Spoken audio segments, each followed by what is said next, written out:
Fine arts ഡേയുടെ ഔപചാരികമായ ഉദ്ഘാടന കർമ്മം നിർവഹിക്കുന്നതിന് മലയാളത്തിന്റെ പ്രിയ നടൻ ശ്രീ സുധീഷിനെ ആദരപൂർവ്വം ക്ഷണിക്കുന്നു.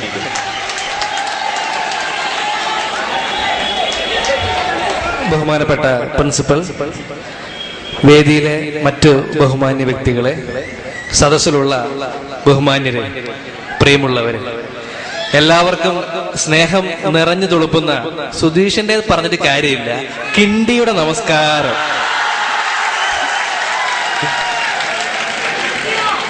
കാരണം ഞാൻ വന്ന് ഇറങ്ങിയപ്പോ തന്നെ പല ഭാഗത്തുനിന്ന് വിളി തുടങ്ങിക്കഴിഞ്ഞു ഓൾറെഡി.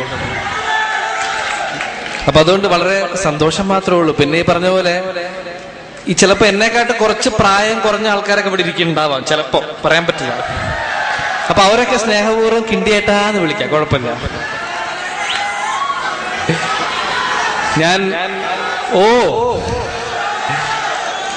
ഞാനൊരു കോഴിക്കോട്ടുകാരനാണ്, പലർക്കും അറിയാം. പക്ഷെ എങ്കിൽ കൂടെ നമുക്ക് എപ്പോഴും ഇങ്ങനെ ഈ കുണ്ടോട്ടിയിലോ അല്ലെങ്കിൽ ഈ ഭാഗങ്ങളിൽ വരാനുള്ള ഒരു അവസരം ലഭിക്കാറില്ല.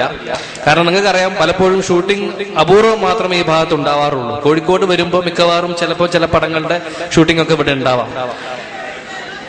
അപ്പൊ അതുകൊണ്ട് എന്താ പറയാ, ഇങ്ങനെ ഒരു അവസരം ലഭിക്കുക എന്ന് പറയുന്നത് വലിയ സന്തോഷമുള്ള കാര്യമാണ്. കാരണം കുണ്ടോട്ടി എന്ന് പറയുന്നത് സത്യം പറഞ്ഞ ഒരുപാട് നല്ല കലാകാരന്മാരുടെയും കലാകാരികളുടെയും നാടാണ്, അത് സംശയമില്ല.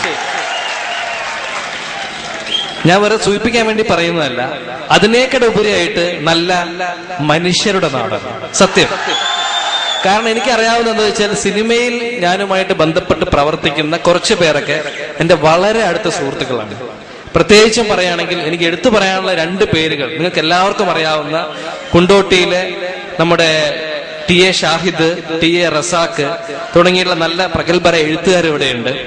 അപ്പൊ അതുപോലെ തന്നെ മറ്റൊരുപാട് ആൾക്കാരുണ്ട്. എല്ലാവരുടെയും പേര് പെട്ടെന്ന് എനിക്ക് ഓർമ്മ കിട്ടുന്നില്ല. എങ്കിൽ കൂടെ ഒരുപാട് കലാപാരമ്പര്യമുള്ള നാട് തന്നെയാണ് കുണ്ടോട്ടി. ആ നാട്ടിൽ ജനിക്കാനും ഇവിടുത്തെ വളരെ പ്രശസ്തമായ കോപ്പറേറ്റീവ് കോളേജിൽ പഠിക്കാനും ഭാഗ്യം ലഭിച്ചത് നിങ്ങളുടെ ഒരു സൗഭാഗ്യമായിട്ട് കാണുന്നു. പക്ഷെ എന്തൊക്കെ പറഞ്ഞാലും നമ്മളിപ്പോ എത്ര വലിയൊരു സിനിമാക്കാരനാണെങ്കിലും, ഇവിടെ എത്ര വലിയ സിനിമാക്കാരൻ വരികയാണെങ്കിലും, ഈ കോളേജിലെ ഫംഗ്ഷനിലേക്ക് എത്തിച്ചേരുക എന്ന് പറയുന്നത് ഒരല്പം മുട്ടിടിക്കുന്ന കാര്യമാണ്. കാരണം മറ്റൊന്നുമല്ല, മിക്കവാറും വന്ന രീതിയിലായിരിക്കില്ല തിരിച്ചു പോവുക. പക്ഷെ നിങ്ങളെപ്പറ്റി അന്വേഷിച്ചു പോവാം, നിങ്ങൾ വളരെ നല്ല കുട്ടികളാണെന്ന് പറയുന്നത്.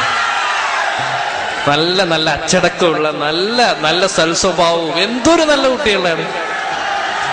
അപ്പൊ അതുകൊണ്ട് എന്നെ വന്നതിനേക്കാളും നല്ല രീതിയിൽ തിരിച്ചയക്കുന്നുള്ളൊരു ചെറിയൊരു വിശ്വാസത്തിലാണ് ഞാൻ എന്തായാലും ഇവിടെ നിൽക്കുന്നത്.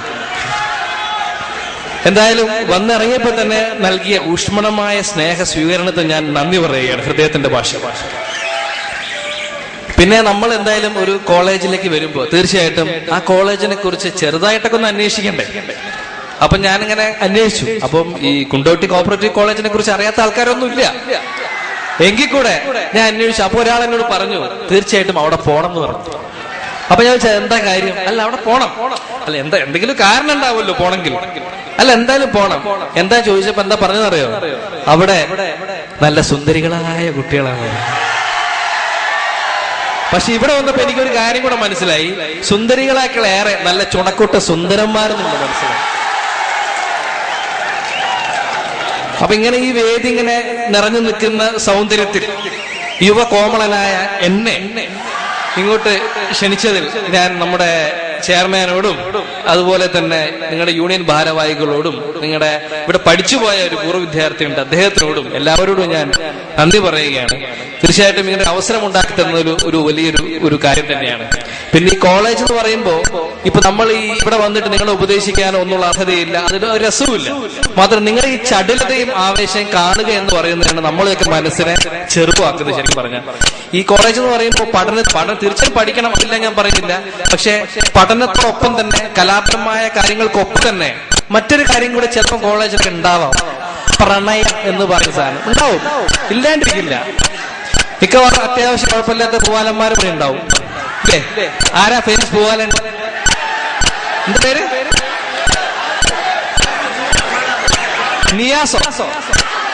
നിയാസ?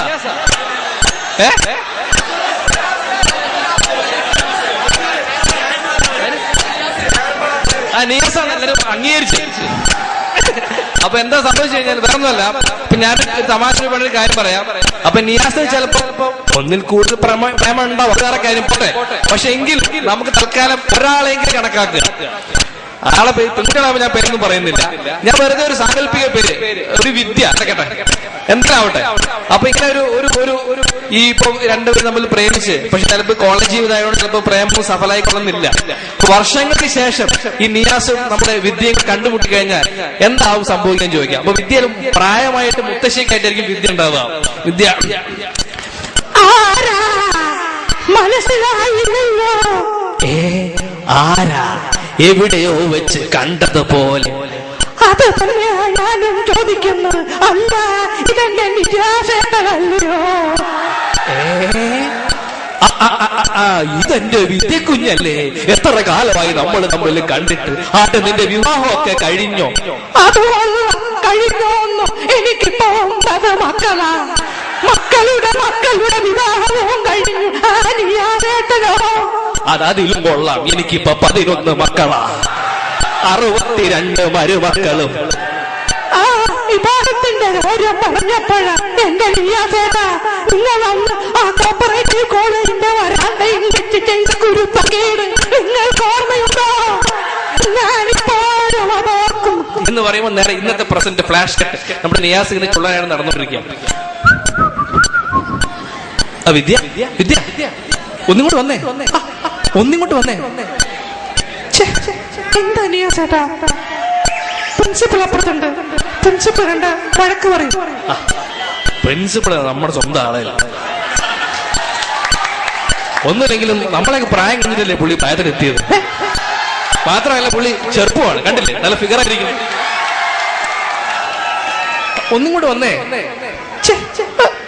നിയാസേട്ടാ വേണ്ടട്ടോ. വിദ്യേ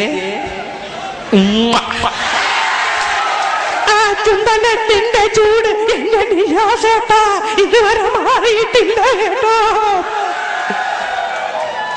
അപ്പൊ ഞാൻ വെറുതെ ഒരു തമാശ രൂപേണ ഒരു കലാപരിപാടി ഇങ്ങനെ പ്രസന്റ് ചെയ്തു എന്നുള്ളൂ. വളരെ സന്തോഷം. കാരണം ഇങ്ങനെയുള്ള അവസരങ്ങളിലൊക്കെയാണ് നമുക്ക് ഇങ്ങനെയുള്ള ചില കോളേജിൽ നുറുങ്ങുകളൊക്കെ അവതരിപ്പിക്കാനുള്ള അവസരം കിട്ടുക. പ്രിൻസിപ്പൾ എന്നോട് ക്ഷമിക്കണം, തമാശ പറഞ്ഞ കേട്ടോ, വിചാരിക്കണ്ട. പ്രിൻസിപ്പൾ ഇത് കോളേജ് പ്രണയത്തിന് വേണ്ടിയിട്ടുള്ളതല്ല, സംശയമില്ല. പഠിക്കാൻ വേണ്ടി തന്നെയാണ്, പഠിക്കാനും പിന്നെ കലാപരമായിട്ടുള്ള കാര്യങ്ങൾക്ക് വേണ്ടി തന്നെയാണ്. പിന്നെ കോളേജിലുള്ള നുറുങ്ങുന്നുറും ഇങ്ങനെയുള്ള പ്രണയവും കാര്യങ്ങളൊക്കെ നിങ്ങൾക്ക് പ്രസന്റ് ചെയ്യാം ഇങ്ങനെയുള്ള വേദികളിൽ വെച്ചിട്ട്. തമാശ രൂപേണ തീർച്ചയായിട്ടും പല രീതിയിൽ മുത്തശ്ശനായിട്ടും മുത്തശ്ശി, ചെറുപ്പക്കാരനോ, കുടുംബം, അങ്ങനെ പല കഥാപാത്രങ്ങൾ നിങ്ങൾക്ക് ഇങ്ങോട്ട് കൊണ്ടുവരാം. അപ്പൊ അതിന് നിങ്ങൾ തീർച്ചയായിട്ടും മെനക്കെടണം, അല്ലെങ്കിൽ അതിനു വേണ്ടി നിങ്ങൾ നിങ്ങളുടെ കഴിവുകൾ പ്രയോഗിക്കണം എന്നാണ് ഈ അവസരത്തിൽ എനിക്ക് പറയാനുള്ളത്. ഒരു കലാകാരൻ എന്നുള്ള രീതിയിൽ കലാപരമായിട്ടുള്ള കാര്യങ്ങളെ പ്രോത്സാഹിപ്പിക്കുന്ന കാര്യങ്ങൾ മാത്രമേ എനിക്ക് ഇവിടെ സൂചിപ്പിക്കാനുള്ളൂ.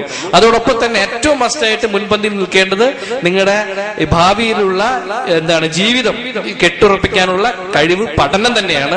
അത് മറന്നിട്ട് യാതൊരു പരിപാടിയും എന്തായാലും വേണ്ട. കാരണം ഇപ്പൊ നിങ്ങൾക്ക് ഒരുമിച്ചുണ്ടാവും, കുറച്ച് കോളേജ് ജീവിതം കഴിഞ്ഞാൽ ഓരോരുത്തർ ഒറ്റപ്പെട്ട് ജീവിക്കേണ്ട അവസരങ്ങളാണ് ഉണ്ടാവുക. കാരണം നമ്മൾ അനുഭവിച്ചിട്ടുള്ളതാണ് പറയുന്നത്. അപ്പൊ അതുകൊണ്ട് എന്താണെങ്കിലും അത് മുന്നോട്ട് കൊണ്ടുപോവുക. അതോടൊപ്പം തന്നെ ഇങ്ങനെയുള്ള കലാകാരന്മാരേക്ക് വേദിയിലേക്ക് കൊണ്ടുവരിക. അത് തീർച്ചയായിട്ടും നിങ്ങൾക്കും അവർക്കും ഒരു പ്രോത്സാഹനമായിരിക്കും.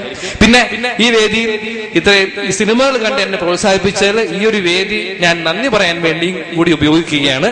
എല്ലാവർക്കും, കോപ്പറേറ്റീവ് കോളേജിലെ എല്ലാ സ്റ്റുഡൻസിനും ഹൃദയത്തിന്റെ ഭാഷയിൽ ഞാൻ നന്ദി പറഞ്ഞുകൊണ്ട് നിങ്ങളുടെ ഈ അടിപൊളി പരിപാടി ഞാൻ ഔദ്യോഗികമായി നിങ്ങളുടെ അനുവാദത്തോടുകൂടി ഉദ്ഘാടനം ചെയ്ത് അറിയിച്ചുകൊള്ളുന്നു.